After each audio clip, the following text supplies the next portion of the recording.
కారుణ్య నియామకాన్ని హక్కుగా డిమాండ్ చేయలేరని, దానికి అర్హత ఉండాలని హైకోర్టు స్పష్టీకరించింది.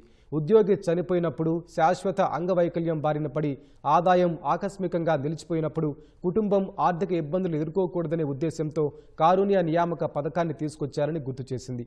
ఈ నియామకాల విషయంలో నిబంధనలు, మార్గదర్శకాలకు విరుద్ధంగా వ్యవహరించడానికి వీల్లేదంది.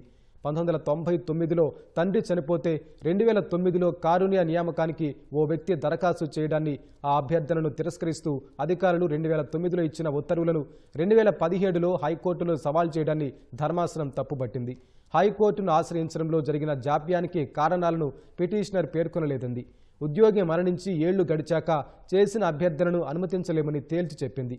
కారుణ్య నియామకం కింద ఆ వ్యక్తి అభ్యర్థనను పరిగణలోకి తీసుకుని తగిన పోస్టులో నియమించాలంటూ 2021 ఫిబ్రవరిలో హైకోర్టు సింగిల్ జడ్జి ఇచ్చిన తీర్పును ధర్మాసనం రద్దు చేసింది.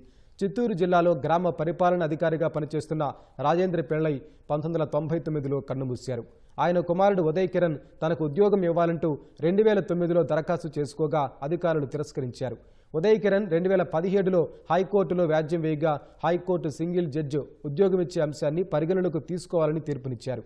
సింగిల్ జడ్జి తీర్పును సవాల్ చేస్తూ రెవెన్యూ శాఖ ముఖ్య కార్యదర్శి, చిత్తూరు జిల్లా కలెక్టర్ అప్పీల్ వేశారు. దీనిపై తాజాగా విచారణ జరిపిన హైకోర్టు ధర్మాసనం సింగిల్ జడ్జి ఇచ్చిన తీర్పును రద్దు చేసింది.